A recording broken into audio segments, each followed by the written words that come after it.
A continuación, Libre Expresión.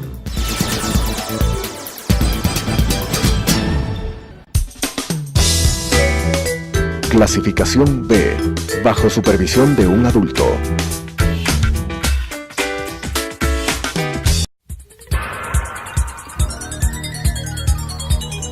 Las opiniones vertidas en este espacio por la producción y dirección del programa son de exclusiva responsabilidad de sus autores y de quienes intervienen en ellos.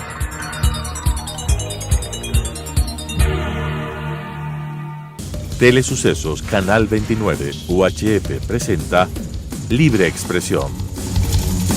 Un espacio para defender los derechos humanos, impulsar la democracia y escuchar a la sociedad. Con la conducción de César Ricaurte. Libre Expresión. Bienvenidos a Libre Expresión, gracias por acompañarnos en esta nueva emisión de nuestro programa. Hoy vamos a contar con el editor y escritor quiteño Javier Michelena. Javier nació en Quito en 1960, editor, escritor, periodista. Es autor de Juan León Mera, Antología Esencial, 200 años de pintura quiteña y 200 años de escultura quiteña. Es coautor de Betancourt, Índice de la Narrativa Ecuatoriana, Juan León Mera, Una visión actual y acercamientos a la obra de Óscar Efrén Reyes. Ahora, hace pocos días, Javier acaba de presentar este libro llamado La década perdida, 2007-2017, que es un libro que hace una exploración sobre 10 años de columnas de opinión publicadas en la prensa ecuatoriana. Un trabajo de recopilación realmente muy intenso, muy prolijo, que ha hecho Javier Michelena. Bienvenido, Javier, gracias por acompañarnos en Libre Expresión. Gracias, bien, César. Cuéntanos, ¿cómo nació la idea de tener este libro que recopilara 10 años de trabajo o de columnas de opinión de la prensa ecuatoriana? Básicamente había una necesidad, ¿no?, de poner a disposición de la sociedad un libro que fuera a la vez un registro histórico de tantos acontecimientos que se sucedieron en estos 10 años, ¿no?, y que a la vez que fuera también una suerte de espejo para la sociedad, también funcionara como una herramienta de digamos, desmontaje conceptual del correísmo.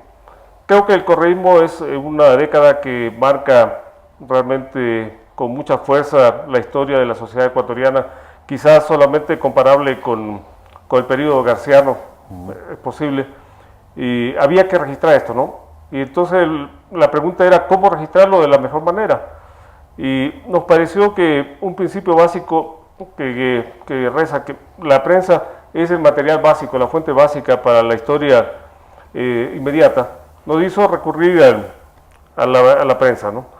Ahora, lo que queríamos también no solo que fuera un registro de los hechos que pasaron, porque eso podría haber sido como una gran crónica, ¿no?, donde empiezas en el año 2007 y terminas en el 2017. Pues justamente eso te iba a preguntar, porque no es cualquier década tampoco, o sea, lo acabas de mencionar, es una década que equivale probablemente a uno de los periodos más, llamémoslo así, intenso, para no decir no calificarlo ni negativa ni positivamente, sino un periodo de una intensidad realmente tremenda.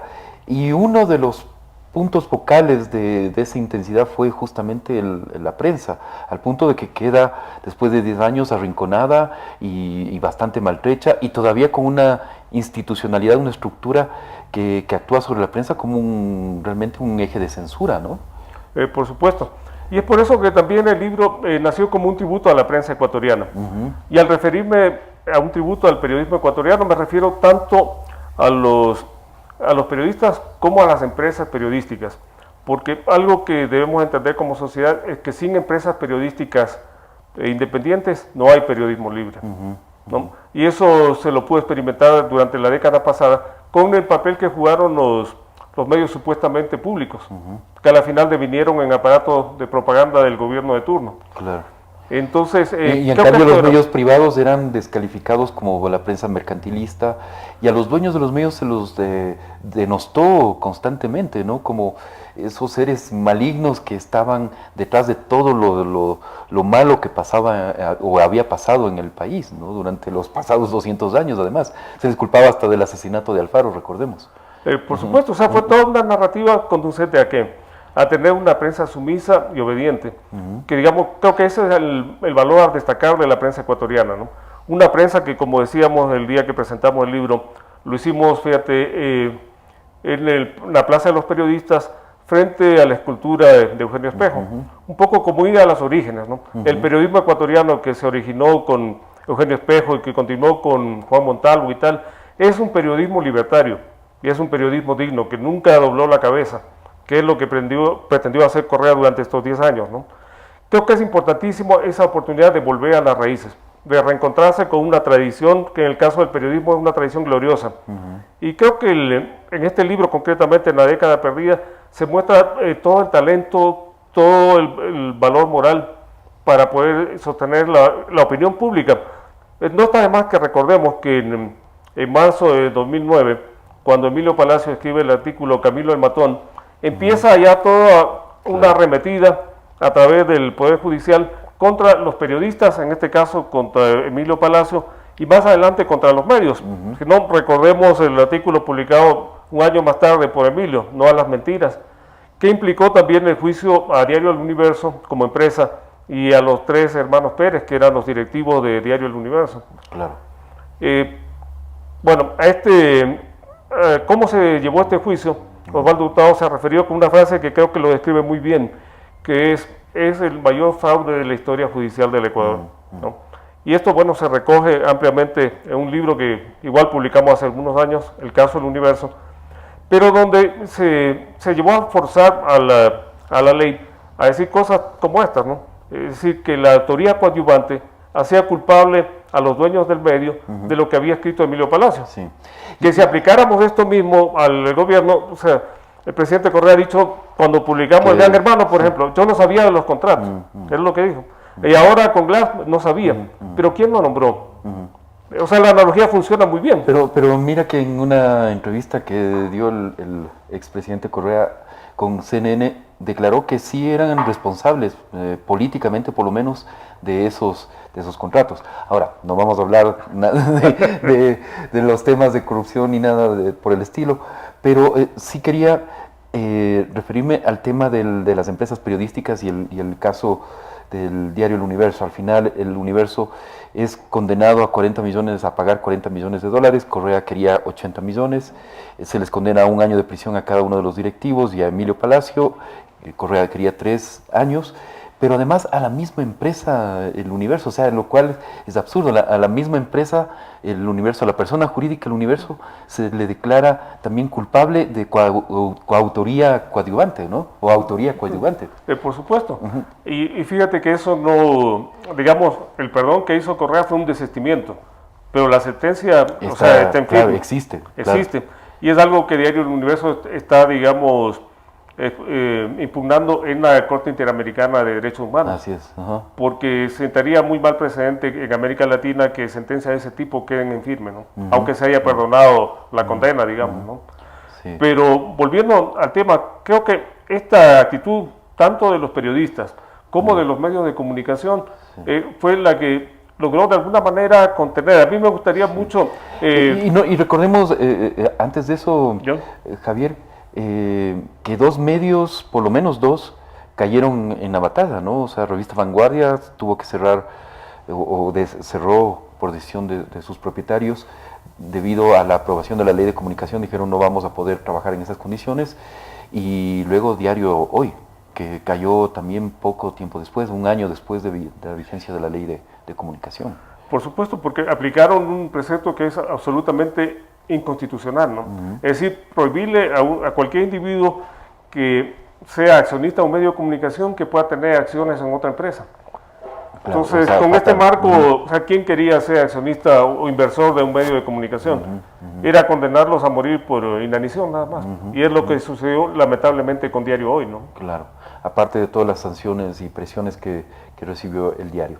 Entonces, este libro, La década perdida, es un libro que ya está en librerías. Está en librerías, sí, cómo no. Sí, entonces puede ser un interesantísimo regalo para Navidad. La década perdida tiene ese doble objetivo de ser un vistazo, una ventana, como tú dices, hacia estos 10 años de correísmo y luego un homenaje a la prensa ecuatoriana. Por supuesto, y siendo como es este libro que está hecho de columnas de opinión, comparte de su naturaleza misma de género. Es decir, una columna de opinión lo que pretende en primera instancia es explicar, interpretar y orientar una realidad.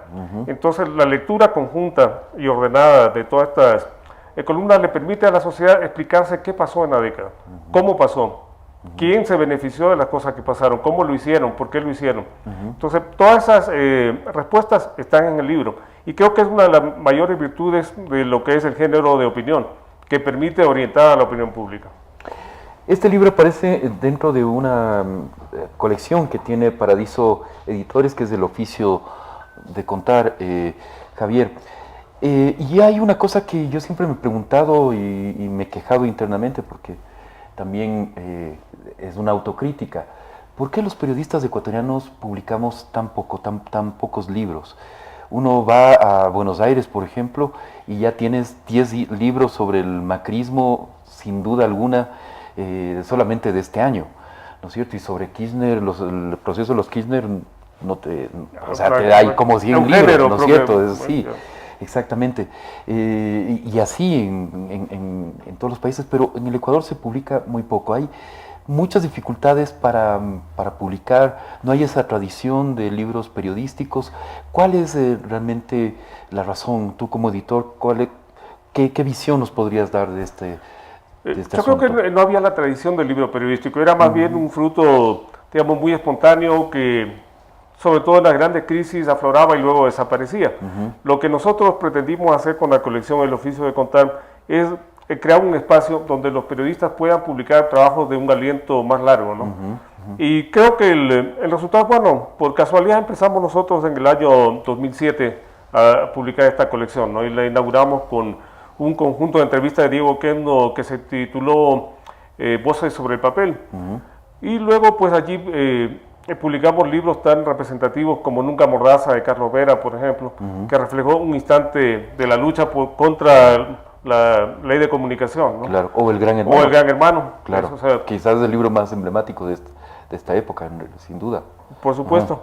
Y entonces allí hemos seguido publicando una serie de títulos con el fin de crear este espacio para que los periodistas puedan desarrollar un trabajo más amplio y te digo, no tanto de mayor rigor, pero sí con mayor amplitud, porque hay temas que resultan muy complejos tratarlos dentro de una página de periódico o de las páginas de una revista y reclaman el libro. Así que para eso es lo que está hecha esta colección, ¿no? El periodismo ecuatoriano, y tú citabas la historia del periodismo ecuatoriano, con Eugenio Espejo, Juan León Mera, etcétera, etcétera, se caracterizado por ser un periodismo más bien combativo, más bien los géneros de opinión son mucho más fuertes que los géneros informativos y que el periodismo de investigación, que es más bien de desarrollo muchísimo más reciente.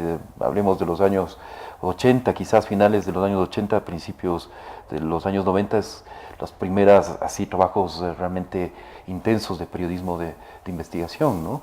Pero el periodismo de opinión, en cambio, sí tiene una larguísima tradición por supuesto, histórica en el Ecuador. Podemos recordar nombres como, que aparte de Montalvo, está Manuel J. Calle, por ejemplo, claro. o está Raúl Andrade, el mismo Pareja Díaz Canseco, Alejandro Carrión.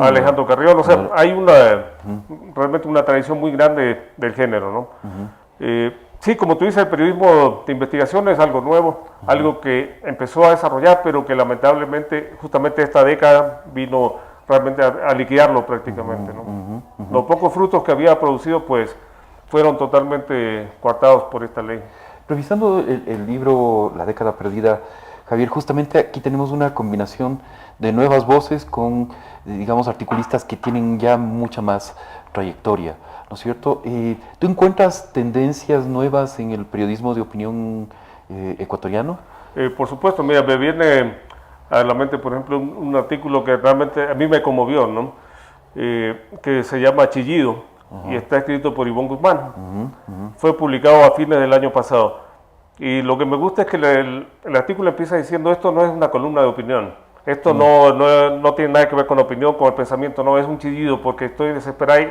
Y empieza, digamos, a apelar a la cualidad emotiva del lenguaje y consigue una pieza que refleja exactamente el sentimiento de la sociedad a fines del año 2016, ¿no? O tienes también que digamos es una época en la cual se perfila claramente cómo el gobierno había retrocedido en realidad, más bien en lugar de avanzar en los derechos de las mujeres, por ejemplo. Exactamente. O sea, y te digo, y hay otros textos, por ejemplo, como el de Luis Eduardo Vivanco, ¿no? Donde ves que a la columna de opinión le pones ingredientes de humor y van resultando unas columnas, pero realmente que pegaron mucho, ¿no? En su momento. O tienes textos, me gustaría citar desde el punto de vista económico, por ejemplo, muy creativos, de Bernardo Acosta. En el tema del humor te iba a decir, de todas maneras, ahí sí hay una tradición, digamos, de periodismo, de opinión, en donde se entrecruza el humor y la opinión, ¿no? Por supuesto, una tradición sí, más que centenaria, ¿no? Con claro. revistas, con periódicos y tal. Y que ahora la continúa muy bien, o sea, el propio Bonil, Pancho, o sea, Drúbal, y Chamorro, por supuesto, que ha ilustrado la cubierta del libro. Claro. Pero sí, yo pienso que la caricatura, bueno, es una forma de la opinión, ¿no? Y eso ha tenido siempre una muy buena aceptación entre los lectores ecuatorianos.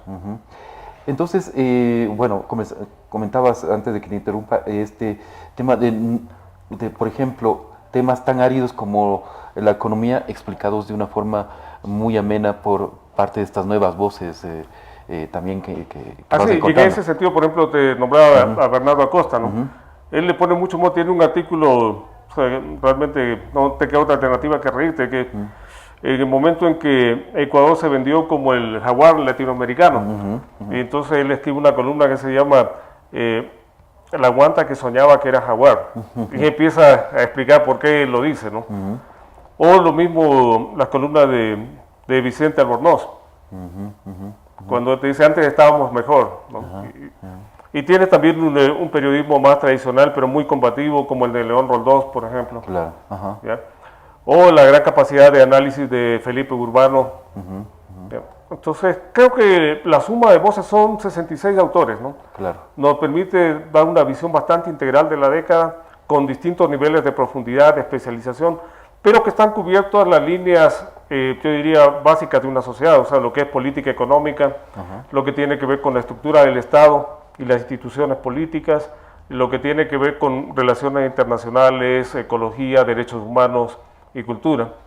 Entonces, creo que con eso ponemos en manos de la sociedad ecuatoriana un instrumento para entenderse a sí misma, para reflexionar y sobre todo para conseguir un cambio cualitativo. Es decir, yo pienso que muy flaco favor le haríamos a las futuras generaciones el que permitamos que se dé una década perdida, recargada, ¿no?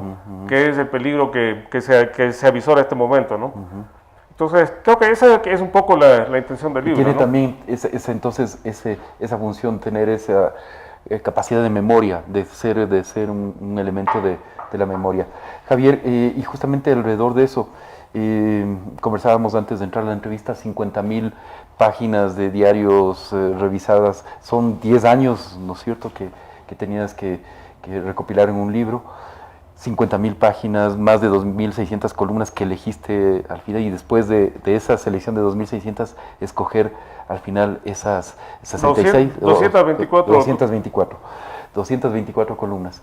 Caramba, qué trabajo, ¿cuáles fueron los criterios de selección de estos materiales? Bueno, primero temáticos, ¿no? Estos que acabo de mencionar. Pero antes de contestarte, César, que quisiera yo insistir sobre dos razonamientos que hacen dos columnistas que están recogidos aquí, ¿no? Uno es de Lolo Echeverría, que tiene una columna que se llama La mentira como estrategia política. Yo creo que un gran favor que podríamos hacer a la sociedad y que nos podríamos hacer hacia nosotros mismos es desterrar la mentira como una forma de hacer política, ¿no? Y otro tiene que ver con el posfacio que escribe Cristian Zurita, ¿no? Es decir, la corrupción no es una forma de hacer política, no es una praxis legítima de hacer política. Y creo que eso debe estar grabado bien profundamente en nuestra conciencia. Sí. Y el problema con los pasados 10 años es que la mentira se convirtió en una forma sistemática, o sea, no es cuestión de que se les escapó una mentira por aquí o un funcionario por acá no dijo la verdad, etc. Pero se convirtió realmente en un tema sistemático. Claro, ya en el año 2008, por ejemplo, Abelardo Pachano, que en una columna que recoge el libro, él dice, ¿qué está pasando con el Banco Central? ¿Por qué la información no cuadra? Claro. Y 2 años después ya vimos que la información del Ministerio de Finanzas tampoco cuadraba ni aparecía a tiempo y finalmente ya no aparece. Claro. Entonces hay una manipulación de cifras. Claro, y eso es parte de todo esto, entenderla. Sí. Y los conceptos más básicos además se les dio la vuelta, ¿no? Se les convirtió en su inverso. Cuando se hablaba de democratización, por ejemplo, de la comunicación, de lo que se hablaba en realidad es de concentración en manos del gobierno y de tener una sola voz, un solo relato para que consumieran los ciudadanos, ¿no? O sea, todo lo contrario de la democratización. Por supuesto, fíjate que quienes en realidad establecían, incluso ponían titulares en la prensa del gobierno, eran los hermanos Alvarado. Claro. Entonces, no estábamos hablando de medios de comunicación, eran aparatos de gobierno. De propaganda. De propaganda de gobierno. Sí. Bien, te preguntaba sobre el proceso de selección, Javier. ¿Cómo hiciste para hacer este trabajo de curaduría de estas columnas? Y esto es una anécdota, ¿no? Uh-huh. Fíjate, por esos desaciertos que se recogen en la Ley de Educación Superior, ya muchas de las universidades no tienen en sus colecciones bibliográficas colecciones completas de periódicos. Y lo primero que requeríamos nosotros es tener un repositorio documental donde pudiéramos disponer de las colecciones de todos los diarios. Claro. Y esto hoy en Ecuador, por ejemplo, no es posible sino gracias a la Biblioteca Aurelio Espinosa Poli de los jesuitas. Porque la Biblioteca Nacional, que debería ser el lugar donde todos deberíamos ir a encontrar nuestra memoria, está cómodamente paquetada en sendas cajas en alguna bodega de la Casa de la Cultura desde hace muchos años. Wow. Cosa que sucede de la misma manera con el Museo Nacional, que antes lo mantenía el Banco Central, pasó al Ministerio de Cultura y lo encajonaron también. Entonces, no existen ni Biblioteca Nacional, ni Museo Nacional, pero sí tenemos un museo en Carondelet dedicado al ego de un expresidente que ocupa 8 salas y costó $550,000, que estoy seguro es mucho más que del presupuesto que dispone la Biblioteca Aurelio Espinosa Poli. Bueno, esta es la anécdota, ¿no? Claro, claro. Bueno, y lo otro fue pasar varios meses, prácticamente un año, rodeado de periódicos. Siempre he sido un buen lector de periódicos, pero esto sí, a momentos ya rebasaba, ¿no? Pero fue muy lindo disponer de todas las colecciones, ir revisándolas. Esto nos dejó un primer levantamiento de alrededor de 1.600 columnas. Una vez de que elaboramos este primer filtro, lo que hicimos fue mirar de esas columnas. Había muchas, qué sé yo, 6, 7, 8, en algunos casos 10, que trataban el mismo tema. Entonces, ¿cuál elegí, cuál íbamos a publicar? Y el criterio fue la calidad estética. Porque tienes una calidad técnica, una calidad ética del periodismo, pero el periodismo sobre todo es de escritura. Y de información también. Exacto, ¿no? y de información, ¿no? Claro. Pero en última instancia el periodismo es escritura, es lenguaje. Y entonces el que estuviera mejor escrita, comunicara mejor, fue la que se quedó, ¿no? Ya, ok. Entonces, al final del día son 224 columnas que digamos que bajo las consideraciones de Paradiso Editores son las 224 mejores columnas de la década pasada. Sobre todo enfocada a este propósito, ¿no? Es decir, a dar cuenta de cómo sucedió toda esta tremenda pérdida que tuvo la sociedad ecuatoriana, ¿no? Perfecto. Muchísimas gracias, Javier. Realmente mucho éxito con este libro, que se venda muchísimo. Sabemos las dificultades que tienen los editores en nuestro país, así que realmente deseamos que sea todo un éxito. Ya saben, la década perdida, 2007-2017, para tener una certera visión de lo que ha sido el periodismo ecuatoriano en los pasados 10 años. No nos callaron, seguimos diciendo las cosas pese a todos los intentos que hizo el gobierno del presidente Correa para acallar a la prensa. Javier, muchas gracias. tus palabras finales. Mi palabra final, mira, me gustaría leer el epígrafe, si me permites, del texto. Es de autoría de un autor español, un novelista muy conocido, Arturo Pérez Reverte. Y él dice lo siguiente: el único contrapoder, la única fuerza que permite limitar, controlar, denunciar, asustar a los innumerables que manejan los resortes del poder, es la existencia de una prensa libre, culta y con público. Solo le tienen miedo a eso. Y es totalmente cierto. Gracias una vez más a Javier Michelena y a todos ustedes amigos televidentes. Gracias por acompañarnos en una edición más de Libre Expresión. Los esperamos la próxima semana.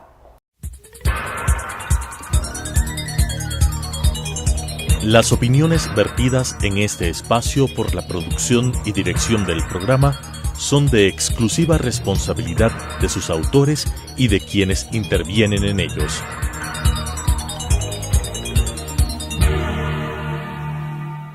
Telesucesos Canal 29 UHF presentó Libre Expresión.